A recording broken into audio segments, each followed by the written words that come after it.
à toutes et à tous. J'espère que vous allez bien.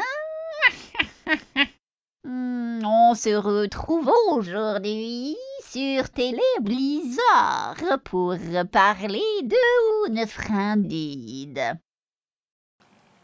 Unfriended, voilà, hein, en anglais, n'est-ce pas, est un film américain sorti en 2015 et réalisé par Levan Gabriadze. Quelque chose comme ça. Ce film, désolée pour la prononciation, ce film raconte donc l'histoire de Laura Barnes qui s'est suicidée suite à une vidéo d'elle qui a été postée sur YouTube particulièrement insultante. Le jour de l'anniversaire de sa mort, on retrouve Blair et Mitch sur Skype en appel vidéo, qui sont ensemble. Hein. Ils sont rejoints par leurs amis Jess, Adam et Ben. Seulement, un parfait inconnu est avec eux dans la conversation Skype, sans caméra ni image de profil. Et les amis reçoivent sur Facebook des messages étranges provenant du compte de Laura. Croyant à une blague de Val, l'une de leurs amies, ils l'ajoutent à l'appel et là le film peut vraiment commencer. Alors, nous avons ici un petit film sympathique avec de très bonnes idées mais qui malheureusement n'exploite pas encore suffisamment son potentiel, notamment avec sa fin un petit peu ratée. Scénario, je lui ai mis 3 sur 5. L'idée de scénario est franchement excellente. Les événements du film sont vraiment très bien trouvés, des petits détails notamment qui sont très efficaces, mais on en parlera davantage dans les spoilers. Le son, j'ai mis 3 sur 3. Le son est absolument parfait, à regarder évidemment le film sur ordinateur, hein, c'est beaucoup plus rigolo. Et il permet de vraiment se mettre à la place du personnage de Blair. On est vraiment, elle, derrière son ordinateur en fait. En particulier, les bruits qu'on entend lorsque Laura tape les messages est très sympathique. Caméra, j'ai mis 3 sur 3. On voit le film à travers l'écran d'ordinateur de Blair. On voit donc les caméras des autres et la sienne, comme si c'était la nôtre en fait. Mais également les pages internet qu'elle peut visiter, la musique qu'elle écoute, les documents qu'elle ouvre, ainsi que les messages privés qu'elle reçoit. C'était vraiment une excellente idée. Le jeu des personnages, le jeu des caméras qui bug, s'allument et s'éteignent est également très bien trouvé lui aussi. Bref, une note maximale pour la caméra qui est bien méritée à mon sens et bien trouvée également. Personnages, j'ai mis 1 sur 5. Les personnages sont inintéressants et détestables au possible. Le personnage de Ben en particulier est franchement très très lourd. Il fait des blagues complètement déplacées, mesquines, en plus d'être complètement con, il faut le dire. Ils sont tous méchants les uns avec les autres, hein. Mais ils sont amis, n'est-ce pas? Tant dans leurs paroles que comme on le découvre dans leurs actes. Et ça n'arrange franchement pas leur cas. Jeu d'acteur, j'ai mis 4 sur 4. La qualité du jeu d'acteur est inversement proportionnelle à celle des rôles qui leur sont attribués. Ils jouent parfaitement bien du début à la fin, ils sont complètement crédibles. Ça nous fait un total de 14 sur 20. On n'a pas le film de l'année, mais il est quand même très agréable à regarder tout du long. Goromètre, j'ai mis 1 sur 10. Les scènes gore sont relativement rares et davantage suggérées que montrées. Bref, largement supportable. Trouillomètre, j'ai mis 3 sur 10. Le film est suffisamment crédible pour interpeller le spectateur lorsqu'il le regarde sur son ordinateur. Ça doit être différent au cinéma ou à la télé. Du coup, il est plus facile de s'identifier au personnage.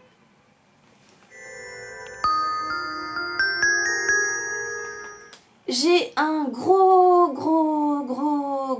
problème avec la fin, extrêmement cliché et avec un air de déjà-vu comparé à Paranormal Activity, sans parler même de Rec. J'ai trouvé que cette fin gâchait vraiment tout le film et tirait à gros canon sur l'ambiance du film, qui n'abusait pas du tout jusqu'à présent des screamers, et qui installait une atmosphère qui était pesante mais qui au moins était crédible. Sinon j'ai beaucoup aimé le fait qu'au début Blair soit persuadée qu'il y avait quelqu'un qui piratait le compte de Laura et qu'au fur et à mesure elle finisse par croire vraiment que c'est Laura et qu'elle finisse à la fin par lui parler directement comme telle. J'ai trouvé que l'évolution était très intéressante. Sinon le passage où Adam appelle la police et où la policière demande s'ils sont bien en sécurité, même Ken, suivi de la caméra de Laura qui s'allume chez lui, c'est juste épique. J'ai trouvé ça trop bien. Voilà. Sinon, j'ai beaucoup aimé aussi le jeu du fantôme de Laura avec eux. Le fait qu'elle leur fasse vivre la même chose qu'elle et qu'elle les mette face à des choix. C'était intéressant. Par contre, là j'ai un gros problème aussi. Je n'ai absolument, vraiment pas compris pourquoi Blair va chercher de l'aide sur Chatroulette. C'est juste totalement incompréhensible. C'est juste le dernier endroit au monde sur lequel il me serait venu l'idée d'aller pour aller demander de l'aide, je sais pas. La police, les parents, les voisins,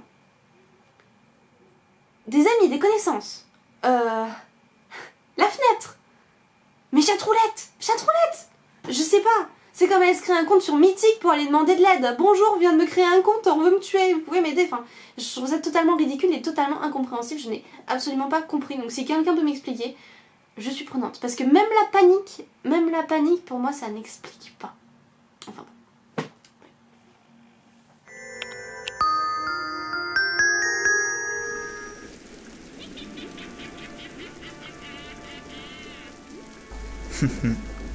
Unfriended. De l'horreur comme si c'était vrai. Alors, qu'est-ce qu'on peut en dire? Après le succès de Rec, on veut faire mieux. Et, en plus, faire peur avec un schéma pourtant ultra classique. Car oui, c'est ultra, méga, over, 9000 of Doom, cliché. Mais bon, je vais arrêter de dire ça, sinon je sens que je vais me répéter tout le long de la vidéo. Je vais prendre du recul dans le temps, en disant que je m'attendais à quelque chose de simple. C'est vrai. Après tout, quand je vois la bande-annonce, je me dis, ça peut donner quelque chose. L'horreur sur les réseaux sociaux, c'est...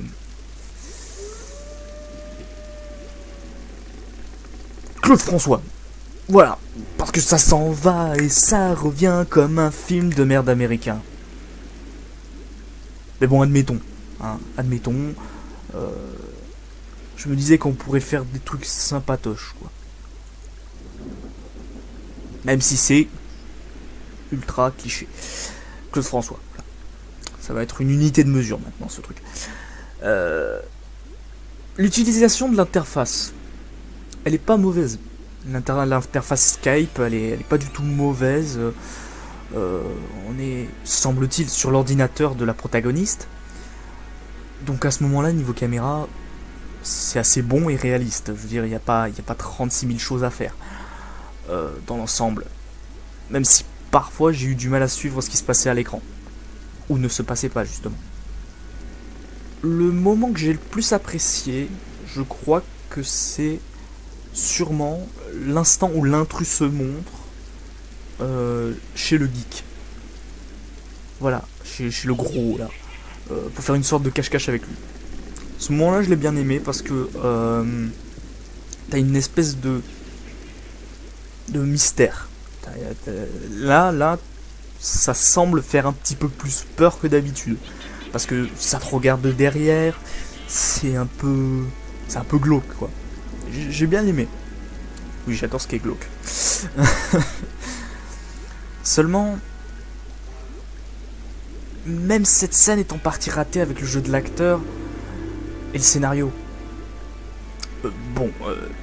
Disons juste le scénario. Parce que les acteurs sont manipulés pour jouer comme ça. Donc, on va dire juste le scénario, c'est de la merde. Voilà. Donc, je peux le dire en spoilant, vu que les spoilers sont passés. Le speech, c'est quoi? C'est un esprit qui hante les réseaux sociaux. Ouais. C'est pas vraiment terrifiant comme truc à la base. Parce que les esprits, ils se font pas chier à retrouver tout le monde sur Facebook ou Skype ou même Twitter. Je sais pas, ils en ont rien à foutre. C'est complètement con. D'accord. On va dire que ce serait justifié parce que la nana morte en question, elle subissait du harcèlement sur le net, et patati et patata. Mais c'est complètement bullshit comme explication! Oui, mais tu vois, c'est l'anniversaire de sa mort, alors forcément... Bah dis-le tout de suite que t'es un fan de Clo-Clo. Puis franchement, je vais cracher sur le film en lui-même en disant que... la fille qui s'est suicidée, c'est Laura son nom. Ta gueule. Ferme bien ta gueule. Laura, donc, est une grosse gourgandine. Ah oui. Bah c'est vrai, quoi. Déjà que je déteste les gens sur Facebook, je déteste encore plus les gens qui postent leur tronche en forme de fion de nuggets. Et après, oh là là, ça tire des balles dans la tête parce que notre image est ternie, gna gna gna gna. Puis je parle même pas des gens qu'elle hante. Parce que toute leur histoire avec elle sont banales au possible. Ils sont pathétiques au sens Kev Adams du terme. C'est dire. Bon, on va passer au résultat, ça va aller plus vite. Caméra / montage, je vais lui mettre 4,5 sur 5. Comme je l'ai dit, il n'y a pas grand chose à dire à ce niveau. Donc c'est acceptable et presque beau. Original, quoi. Jeu d'acteur, 3 sur 5. Les acteurs jouent comme Claude François qui aurait mémorisé sa choré. Voilà. Scénario 2 sur 5. Speech de base intéressant, ça se questionne sur des faits réels, mais ça reste du clo-clo. Pendant tout le long, en fait. Et c'est chiant le fait que les personnages le réalisent pas.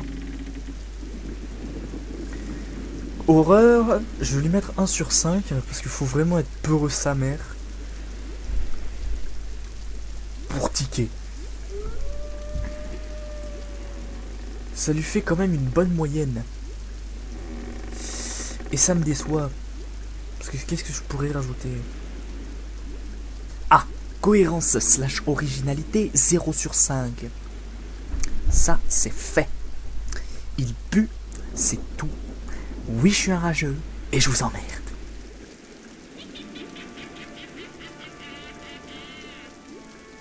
Le thème et le sujet abordés par Unfriended ont déjà été vus, mais il est traité de manière intelligente et crue. Par le prisme des technologies actuelles et des réseaux sociaux.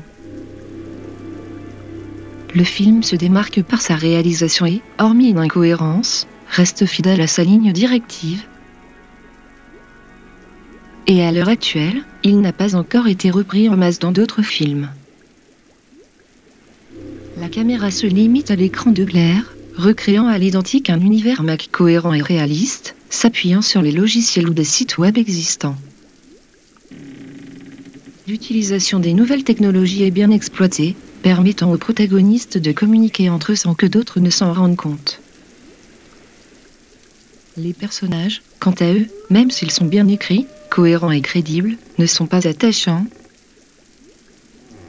en grande partie à cause de leur position sur le cyberharcèlement et leurs actions passées, provoquant un manque d'empathie chez le spectateur, nous laissant presque à penser qu'ils méritent leur sort. Concernant son aspect horrifique et sanglant, c'est là que le film commence à faiblir. La mise en scène permet difficilement de mettre en valeur la peur, se limitant aux webcams des personnages. Sa durée, assez courte pour un long métrage, impose un rythme bien trop soutenu, rendant le tout plus confus qu'autre chose. Les mouvements de panique de Blair sur son écran ajoutent également à cette confusion pendant les scènes de tension. Le film reste intéressant à voir, en partie par le fait qu'il n'hésite pas à exposer les réels méfaits du cyberharcèlement, bien trop souvent jugé comme une blague ou anodin jusqu'à atteindre les proportions qui sont la cause du film.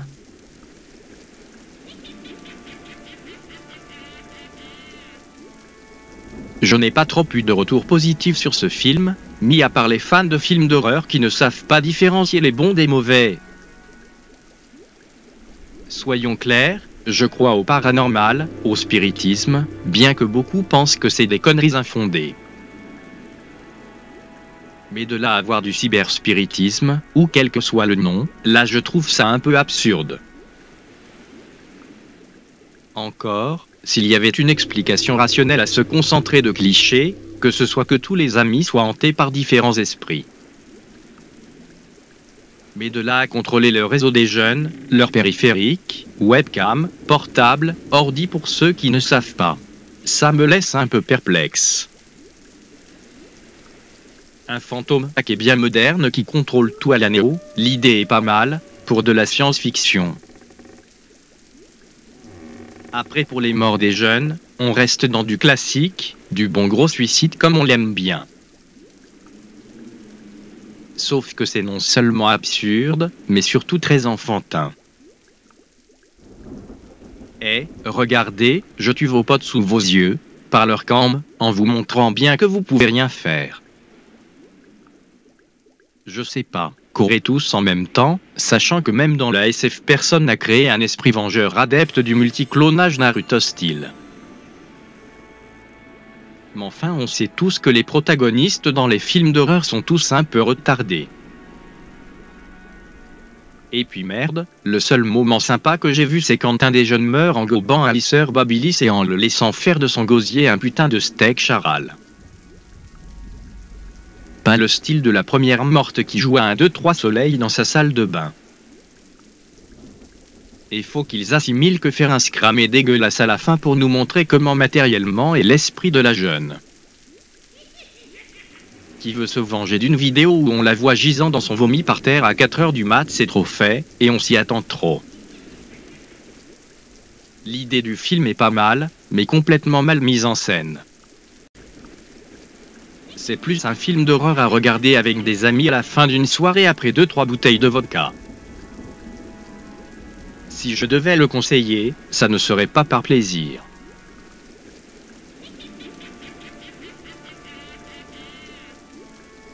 Bonjour tout le monde, c'est Legba qui vous parle. Unfriended, donc. Un film qui a défaut d'être parfait est très intéressant. Il joue beaucoup avec tous les petits bugs et toutes les fonctionnalités de Skype, de Facebook, et d'un ordinateur ou d'une connexion internet en général pour bâtir l'angoisse sur laquelle il repose. Si vous le regardez sur un Mac, vous aurez par moments limite l'impression que votre ordinateur fait des choses étranges. Hormis des personnages pas toujours très profonds, quelques lourdeurs, et une fin un poil poussive, le film fait un sans faute. Les jumpscares sont rares et bien placés et laissent souvent place à une longue angoisse. Les acteurs sont convaincants, et par-dessus tout le film reste cohérent avec lui-même, son message et sa symbolique du début à la fin. Personnellement, c'est un grand moment de cinéma d'horreur que j'ai vécu durant le visionnage de cette œuvre.